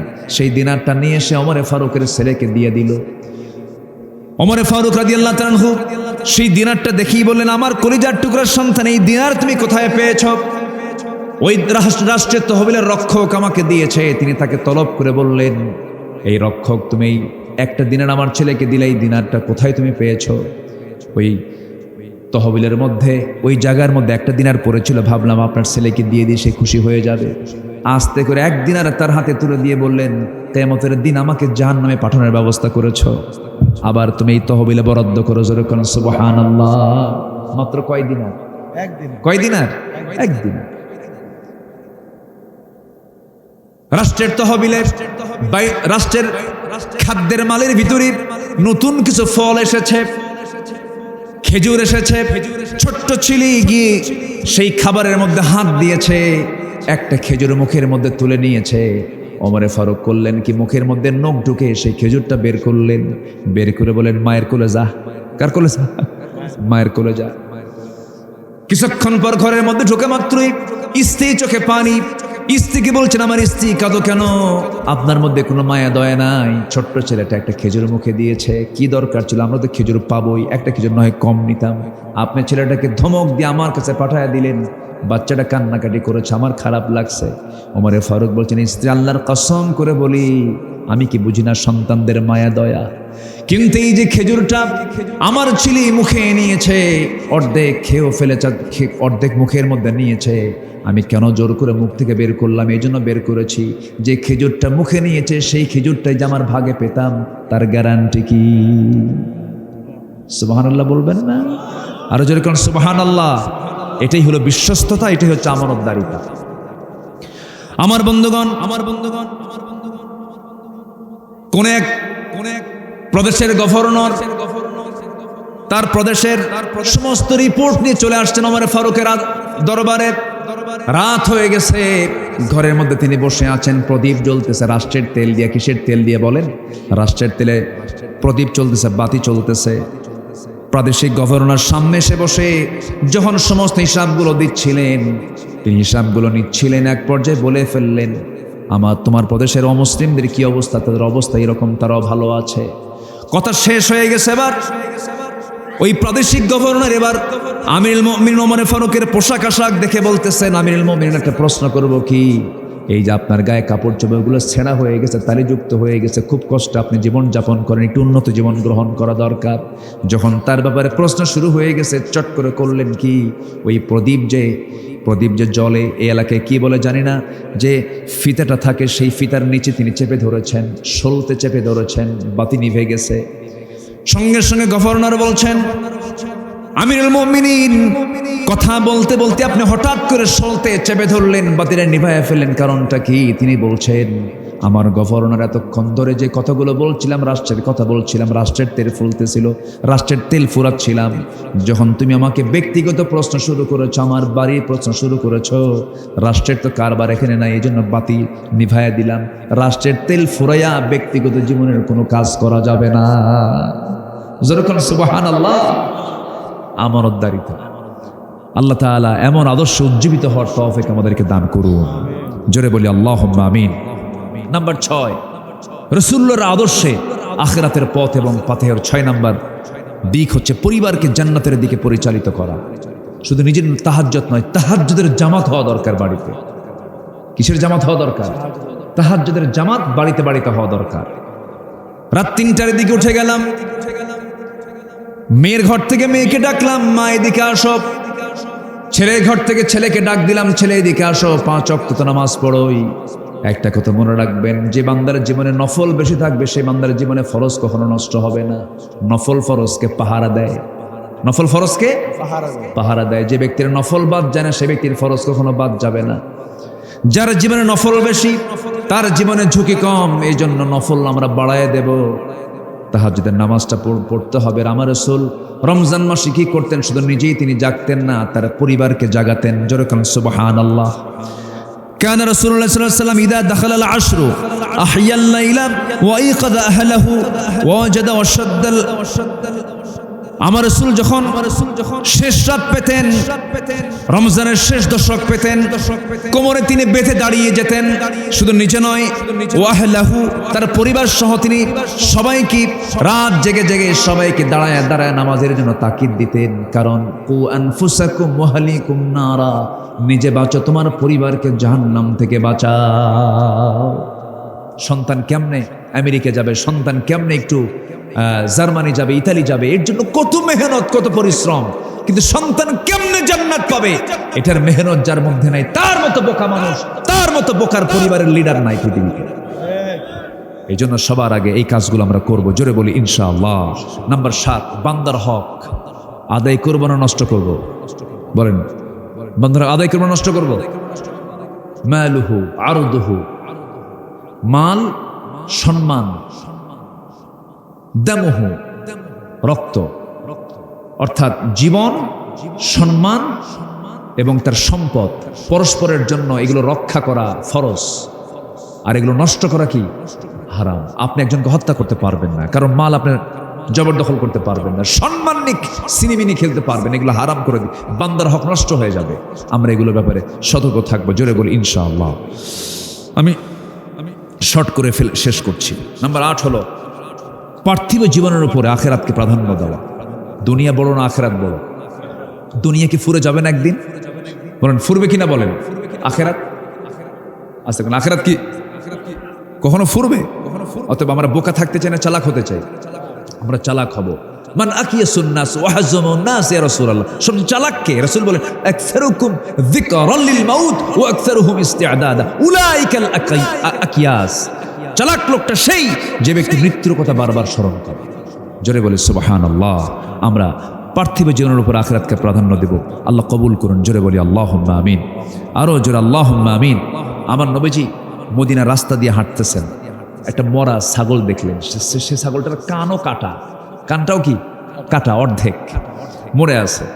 আমার নবীজি ছাগলটা দেখে ওই কানে হাত দিলেন, দিয়ে বললেন, কেউ কি টাকা দিয়ে কিনবা?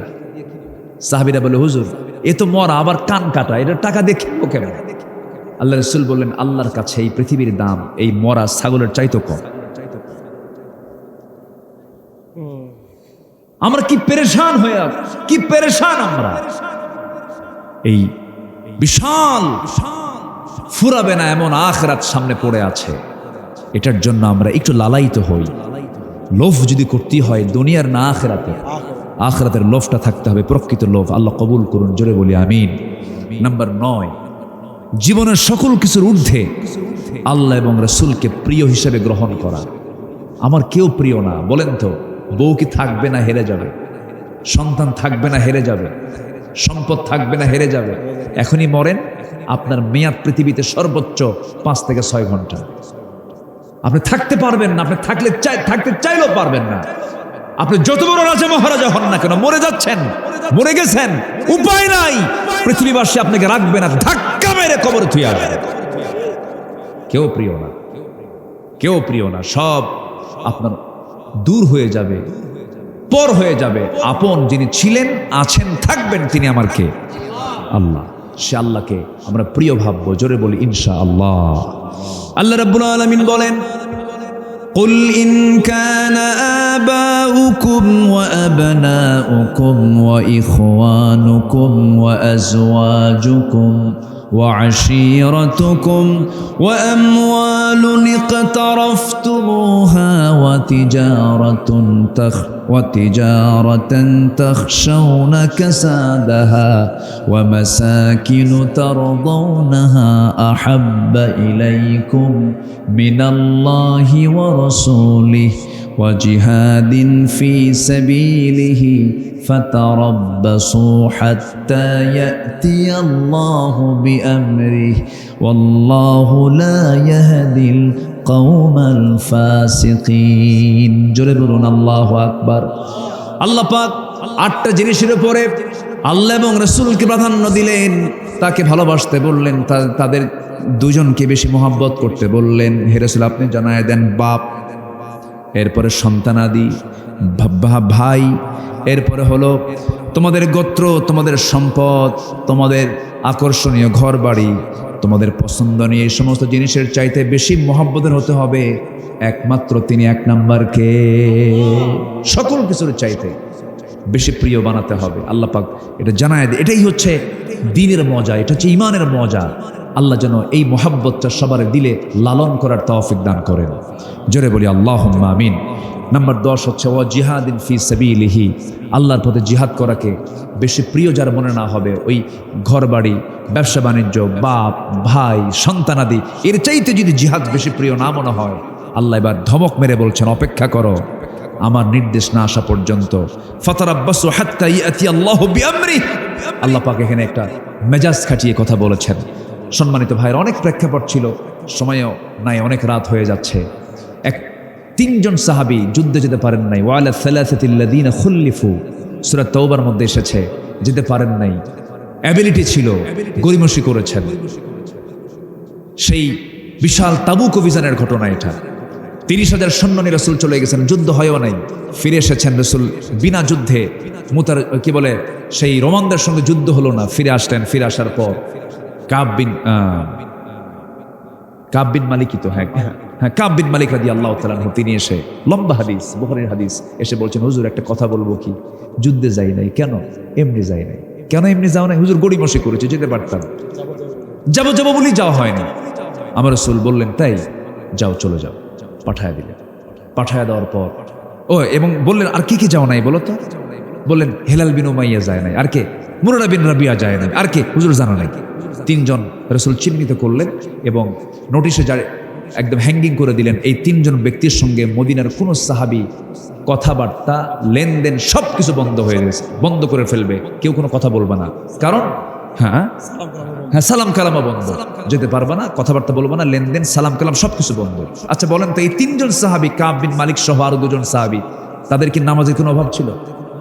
আসতে কয়, নামাজকে অভাব ছিল? জিকির আজকারের অভাব ছিল? নবীর মুহাব্বতের কোনো অভাব ছিল? শুধু কি করেছেন? ওয়া জিহাদিন ফি সাবিলিহি, আল্লাহর পথে জিহাদে যেতে একটু গড়িমসি করেছেন।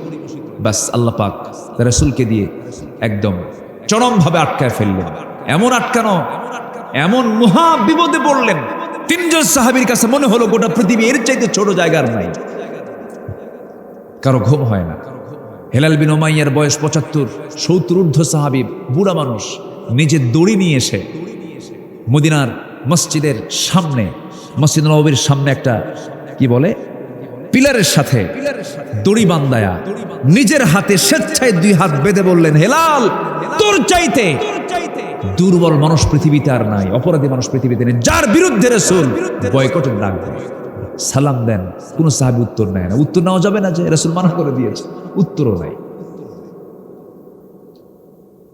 40 দিনের মতো পার হয়ে গেল, আমার নবীজির কাছে কোনো ওহী নাযিল হয় না। ওইদিকে কাব বিন মালিক দরজায় গিয়ে ডাক দিচ্ছেন। দরজার কাছে এসে ভিতর থেকে প্রশ্ন করছেন, আমার স্বামী, আমি দরজা খুলবো, শর্ত হলো দরজা এই দিক দিয়ে খুলে পিছনের দরজাটা বের হয়ে যাব, কারণ যে ব্যক্তিকে রাসূল বয়কট করেছেন আমি তার স্ত্রী হলো, আমি তাকে বয়কট করলাম। এটাই হলো ইসলাম। 10 বছর 11 বছরের ছোট্ট ছোট্ট বাচ্চার সামনে কাব বিন মালিক ডাক দিচ্ছেন, আমার কলিজার টুকরার সন্তান এদিকে আয়। সন্তানগুলো বলে, না না, যাব না। কেন? রাসূল বয়কট করেছেন, তোমার সঙ্গে কথা নেই। সবকিছু হবে কার জন্য? আসতে বলবেন না কার জন্য? আল্লাহর পক্ষ থেকে আয়াত নাযিল হলো, আমার নবীজি বলছেন, ওমর তাড়াতাড়ি আমার কাবকে ডেকে নিয়ে আসো। ওয়ালা সালাসাতিল্লাযীনা খুল্লিফু, ওই 3 জনকে রাসূল সামনে ডেকে আনলেন। কাব বিন মালিককে জড়িয়ে ধরলেন, বলেন, কাব, আমি তোরে না মাফ করলেও মাফ করনেওয়ালা আল্লাহ পাক তোকে মাফ করে দিয়েছে। এই জায়গায় শিক্ষা আছে না নাই বলেন? সেই শিক্ষাটা হলো, কখনো জিহাদকে অবহেলা করার কোনো সুযোগ নাই। আল্লাহ কবুল করুন, জোরে বলি আমিন। আমি আর কথা বাড়াবো না, যতটুকু হয়েছে বলি আলহামদুলিল্লাহ, জোরে বলি আলহামদুলিল্লাহ। জি, আসুন আমরা দোয়া করি। সবাই ফজর পড়বেন তো? ফজর পড়বেন কারা কারা? একটু হাত তুলে দেখেন দেখি। জোরে বলি, ইয়া আল্লাহ, আমাদেরকে ফজর, জোহর, আসর, মাগরিব, এশা 5 ওয়াক্ত সালাত আদায় করার তৌফিক তুমি আল্লাহ দিয়া দাও। জোরে বলি আমিন, আরো জোরে আমিন, আরো জোরে আমিন। আসুন আমরা এখন দোয়ার দিকে যাব। দোয়ার আগ দিয়ে আজকের মাহফিলের সম্মানিত সাহেবে সাদর, আমার অত্যন্ত প্রিয় ভাইজান, খুব হাসি খুশি মানুষ, আমার বুরহানুদ্দিন ভাই, তিনি একটু কথা বলবেন, এরপরে আমরা দোয়ার দিকে চলে যাব ইনশাআল্লাহ। الذي خلق الإنسان وكرم وعلمه من البيان ما لم يعلم فسبحان الذي لا يحصى امتنانه باللسان ولا بالقلم نشهد أن لا إله إلا الله وحده لا شريك له ونشهد أن سيدنا وحبيبنا ومولانا محمدا عبده ورسوله الذي أرسله بالحق بشيرا ونذيرا وداعيا إلى الله بإذنه وسراجا وقمرا منيرا فقد قال الله تعالى في كلامه المجيد وفرقانه الحميد أعوذ بالله من الشيطان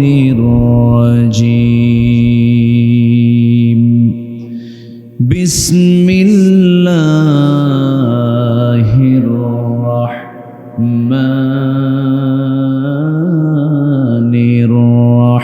الرحيم إن الله وملائكته يصلون على النبي يا أيها الذين آمنوا صلوا عليه وسلموا تسليما اللهم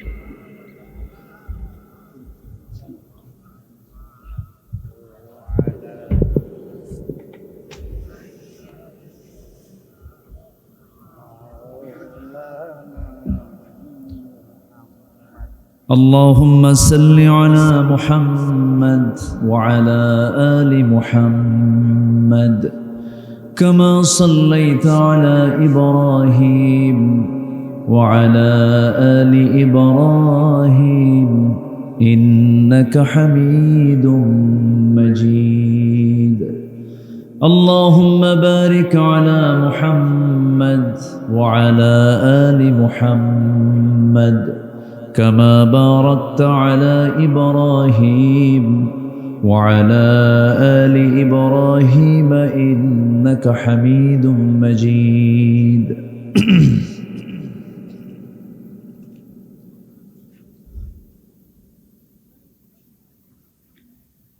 বৃহত্তর কুমিল্লা অঞ্চলের ব্রাহ্মণবাড়িয়া জেলার সদর উপজেলার পাঘাচং নবজাগরণ যুব সংগঠন মাহফিল ইন্তেজামিয়া কমিটি কর্তৃক আয়োজিত 24তম বার্ষিকী ইসলামী মহাসম্মেলন 2025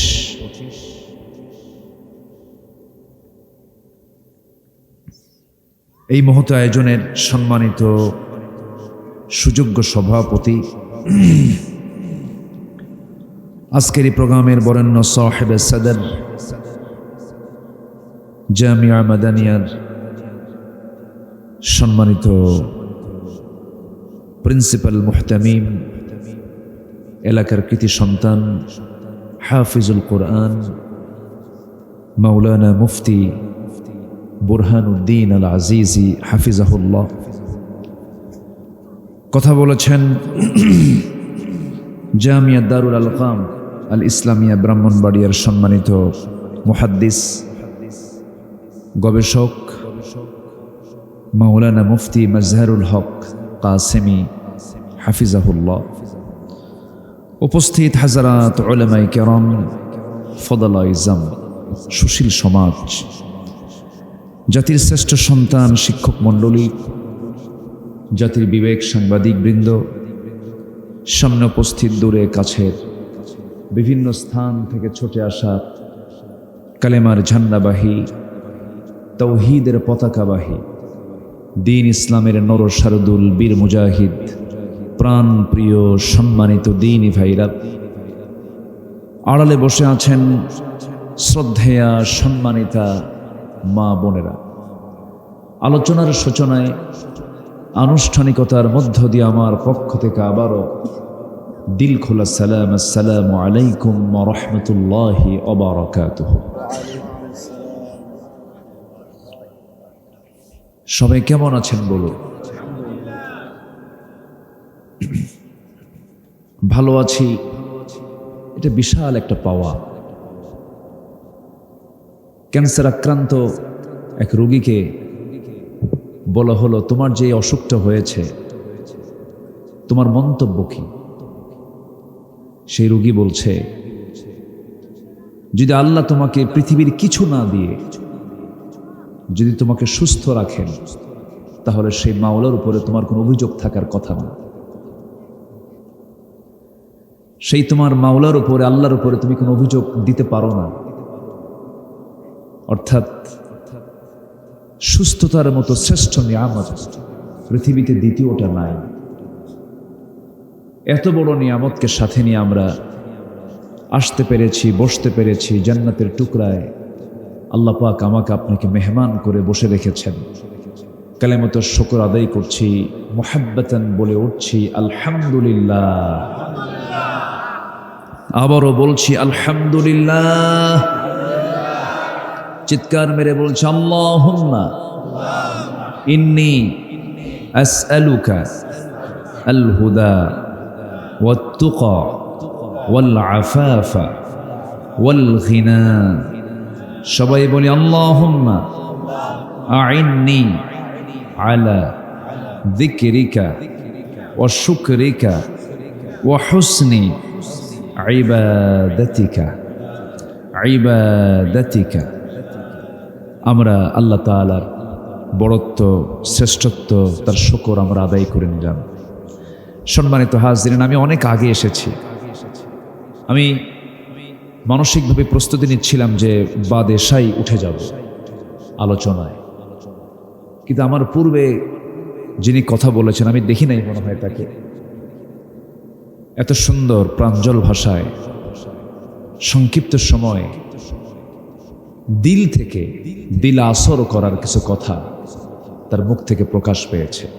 বারবার তিনি একটা ইঙ্গিত দিচ্ছেন যেটা এই জাতির ভিতরে সবচাইতে বেশি অভাব যে ইবাদতের, সেটা হচ্ছে সালাত। নামাজ নেই, এই জাতি নামাজ পড়ে না। মাত্র 5% মুসলমান নামাজি, আর বাকি 95% মুসলমান বেনামাজি। এটা শুধু আমার দেশেই এই পরিসংখ্যানটা আমার মনে হয় আছে। বাকি আমি যতগুলো দেশ আমি সফর করেছি ভাঙ্গাচোরা, ম্যাক্সিমাম দেশের নাগরিক যারা মুসলিম তারা নামাজটা পড়ে, অধিকাংশ নামাজ পড়ে। কিন্তু আমার দেশে নামাজি বেশি না বেনামাজি বেশি? মসজিদ বেশি না মুসল্লি বেশি? মসজিদ বেশি। কিন্তু বেশি হওয়া দরকার কি? মুসল্লি। মুসল্লি ছাড়া আপনি মসজিদ বানায় করবেন কি?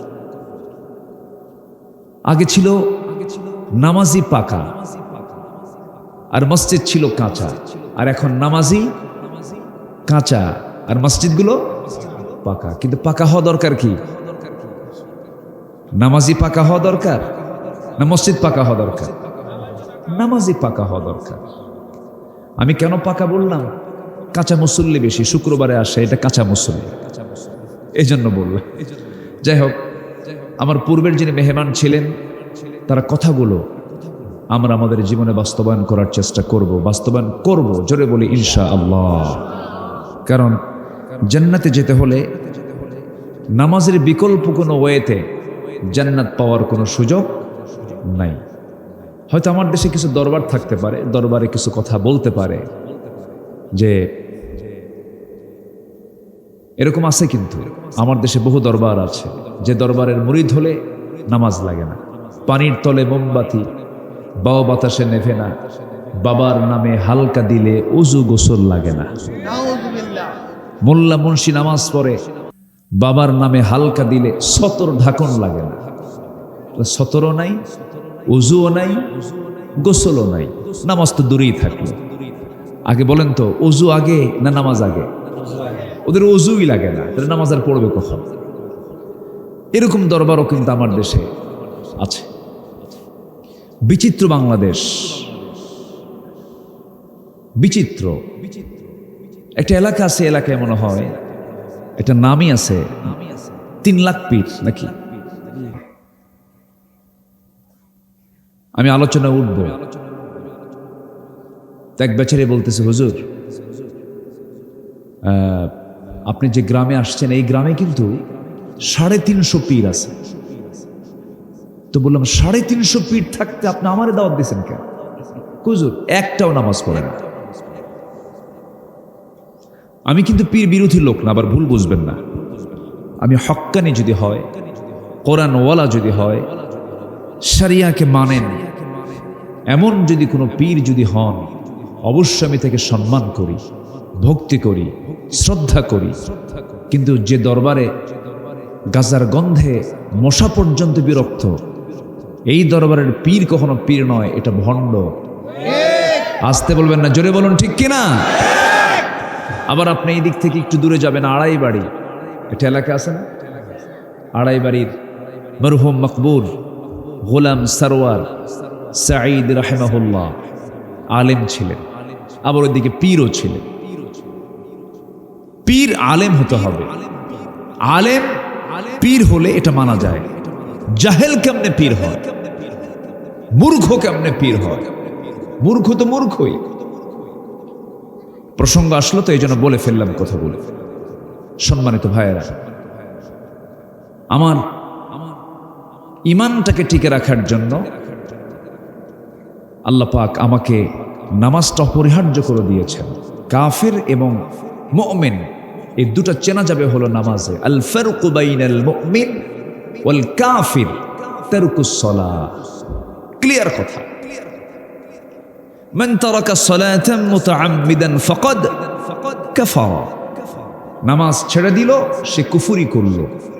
ইমানদার নামাজি, আর যে ইমানদার যে বেনামাজি সে ইমানদার নয়।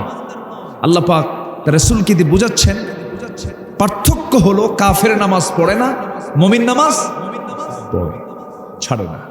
আমরা নামাজি হব। জোরে বলি ইনশাআল্লাহ। আমরা কি মুসলমান হব বলেন? জোরে বলেন। নামাজি মুসলমান হব। বেনামাজি মুসলমানও আছে, বেনামাজি আবার মুসলমানও। চিন্তা করেন, বেমানান না এটা? এটা তো বেমানান। বেনামাজি আবার মুসলমান, এটা বেমানান। এই জন্য আমাদের জাতির এই দশা হয়েছে।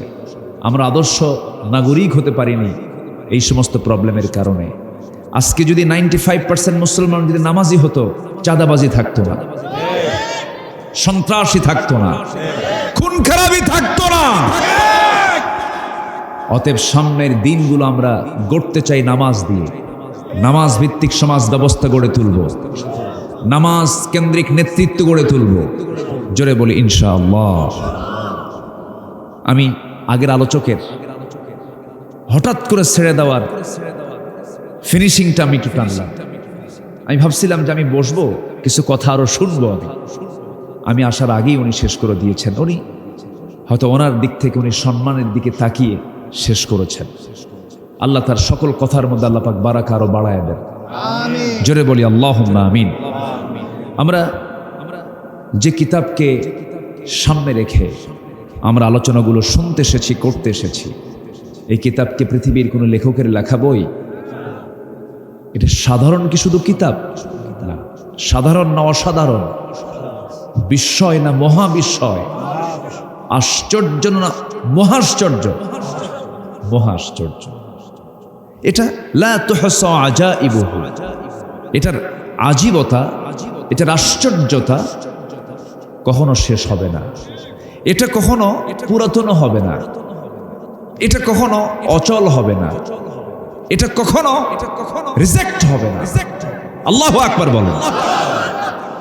থেকে যাবে, ছিল, আছে, বলেন থাকবে, এতে কোনো সন্দেহ নাই। আল্লাহ রাব্বুল আলামিন এই কিতাব সম্পর্কে শুধু জানিয়ে দিয়েছেন, ও দুনিয়ার মানুষ, এই কিতাবের তোমরা কোনো ক্ষতি সাধন করতে পারবে না।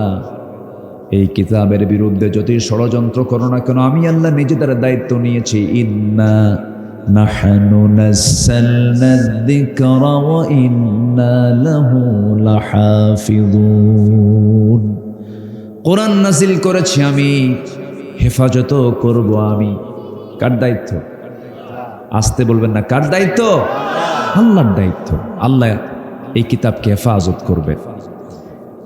পৃথিবীতে কোন হাফেজ এমন নেই, কোন কিতাবের হাফেজ এমন পাবেন না যেটার শুরু থেকে শেষ পর্যন্ত হুবহু মুখস্থ আছে। কোন ধর্মীয় কিতাবও নাই, কোন কিতাবও নাই, এক্সেপ্ট দ্য হলি কোরআন। এই কোরআনের শুরু থেকে নিয়ে শেষ পর্যন্ত হাফেজ আমার দেশেই তো লাখ লাখ। আল্লাহু আকবার বলেন, আরো জোরে আল্লাহু আকবার। আবার জেলার মধ্যে আলেম উলামার দিক থেকে, হাফেজের দিক থেকে কোন জেলা আগায় আছে বলেন? হ্যাঁ, মাদ্রাসা সবচেয়ে বেশি কোন জেলায়? হ্যাঁ, মারামারি সবচেয়ে বেশি কোন জেলায়? মাশাআল্লাহ। মারামারি দরকারও আছে, মারামারি করতে হবে বাতিলের বিরুদ্ধে হকের পক্ষ অবলম্বন করে। ঠিক কিনা বলেন? মুসার হাতে আল্লাহ কি দিয়েছিলেন? বলেন কি দিয়েছিলেন? কাকে শায়েস্তা করার জন্য? বলেন বলেন কাকে? লাঠি তো হাতে নেওয়া ভালো, সুন্নাত তো, এটা খারাপ না, কিন্তু এই লাঠি হতে হবে, এই মোকাবেলা হতে হবে বাতিলের বিরুদ্ধে হকের পক্ষে স্ট্যান্ড হয়ে, হকের পক্ষে টিকে থেকে বাতিলকে মোকাবেলা করতে হবে। সম্মানিত ভাইয়েরা, আসুন আমি এক রাত তো মূল আলোচনার দিকে আস্তে আস্তে আমি চলে যাচ্ছি। আমার কথা সবাই বুঝতে পারছেন তো নাকি? কারো কোনো কষ্ট হচ্ছে না তো? বলি আলহামদুলিল্লাহ।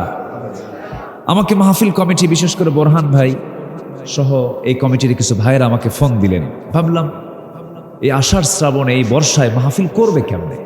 আগে বললাম যে বিকল্প কোনো জায়গা আছে তো? হুজুর সে ব্যবস্থা আছে, সমস্যা নাই। আল্লাহ আমাদের জন্য আজকে আকাশটাকে খুব সুন্দর বানিয়ে দিয়েছেন এবং the gentle breeze is blowing, মৃদুমন্দ বাতাস বইতেছে। কি সুন্দর একটা আবহাওয়া আমরা পেয়েছি। এটা কার মেহেরবানি বলেন? বলি আলহামদুলিল্লাহ। সম্মানিত ভাইয়েরা, এই কালামকে যদি আপনি কোনো ব্যক্তি দিয়ে বুঝতে চান, বিশেষ কোনো পার্সন দিয়ে যদি কোরআনটাকে বুঝতে চান, একজন ব্যক্তির দিকে তাকাতে হবে। তিনি কে বলুন তো?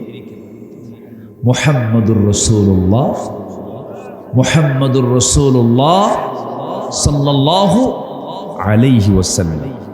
তাহলে কোরআন হচ্ছে আল্লাহ পাক আমাকে আপনাকে দিয়েছেন থিওরিক্যাল, আর এটার প্র্যাকটিক্যাল যে রূপ যিনি ছিলেন, বাস্তব রূপ যার মধ্যে আল্লাহ পাক পরিস্ফুটিত করেছেন, তিনি হচ্ছেন নবিয়ুনা সাইয়্যিদুনা মুহাম্মদ সাল্লাল্লাহু আলাইহি ওয়াসাল্লাম।